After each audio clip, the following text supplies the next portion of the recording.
Howdy. That's my name, don't wear it out. We're from Arizona, Colorado. I took my husband to see the new cars. And we were wondering, I wanted to show him who you were, but you showed us who the new cars were. Can you explain that? Certainly can. This proposal came to me first indirectly and then directly from Elliot Easton. We sat down. I had worked with Elliot before on an album by Jules Shear called Watchdog. And also we had played on the same stage together in the late 70s, early 80s a couple of times. So I knew Elliot. And they wanted to reform the new cars, but reform the original cars, sorry. And Rick was just not into the idea. Apparently he never did like touring. And since he wrote all the songs, he had all the publishing, got all the money, and didn't have to tour. So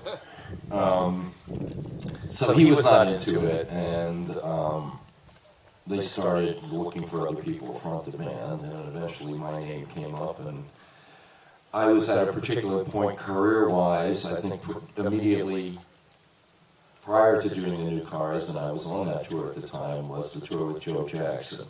And I was starting to feel as if, you know, my solo one-man shows were getting pretty stale. I wasn't writing music that I could incorporate into those shows. So I had to kind of like stop doing those shows because it was just the same songs over and over again. And I wasn't learning to play them any better either. So anyway, I thought it'd be good to, you know, I've done this kind of thing before in a way. I've gone out with Ringo, I've done the Walk Down Abbey Road, where I, you know, become more or less incorporated in some other musical situation. And so that wasn't a problem for me, playing somebody else's music. And we got together and had a little rehearsal to see whether it had a plausible sound. We played through a few of the songs and we decided, yeah, it was plausible. And set about, you know, actually trying to learn all the material and go out as the new cars. From that point on, from the time we decided to do it, everything became completely upside down and chaotic. The first thing that happened was that the record label decided that we had to make a live album before we had ever played a gig anywhere. You know, they said we need products, you know, for the tour or stuff like that. So we had to learn all of the music that appeared on that New Cars album in 5 days or something like that. And then we did, I think, 5 nights of recording, 4 or 5 nights of recording, and called the best out of it and made a record. But this is the most bass-backwards thing I've ever been involved in. You do a live record before you've ever played live. And so that was the first weird thing that happened. The next weird thing that happened was when we actually started playing live, about 3 weeks into the tour, Elliot was in the corridor of the bus, and some car pulled in front of the bus. And the bus driver had to swerve, and it threw Elliot against the bulkhead door and broke his collarbone.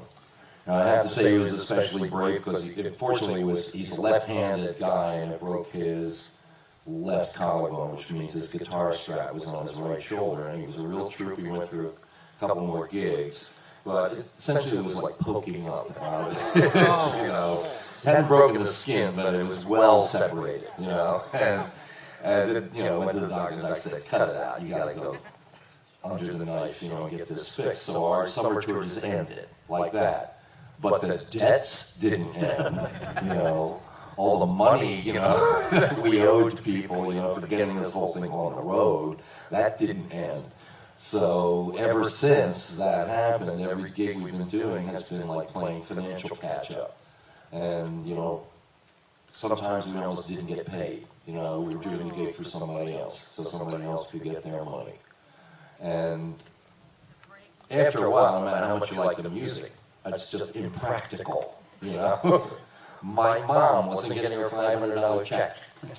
And so, you know, at a certain point, we just had to say, this is just not practical. You know, for one thing, Rick was so obstinate about letting us call the band the Cars, because he might have got a whim in his head that he would actually go out, and it would be the Cars. Minus Ben, because Ben can't show up, but otherwise, you know, be legitimately called the Cars. So we refused to ever let us use the name, the Cars. We were called the New Cars, and most people said, what the hell is that? You know, is it the Cars playing new material? Is it the old Cars with different people, just and promoters and stuff like that? So the reason why, that was the reason why we did it, and that's also the reason why we're not doing it anymore. You know, is that we had our shot and things just didn't fall into place, and you know, that's it. It was fun time was had by all, but thank you for that, because my husband really could see the talent that you were, despite that it wasn't truly you. Excellent. Also, apparently though, you're going to be reunited with Greg Hawkes for the Sgt. Pepper programs. Can you tell us a little about what those are all about? yeah. No, well, that'll be 3 out of the 5 new Cars members, because it'll be me and Prairie and Greg Hawkes at least. So who knows? We could bust into just what I needed at a moment's notice.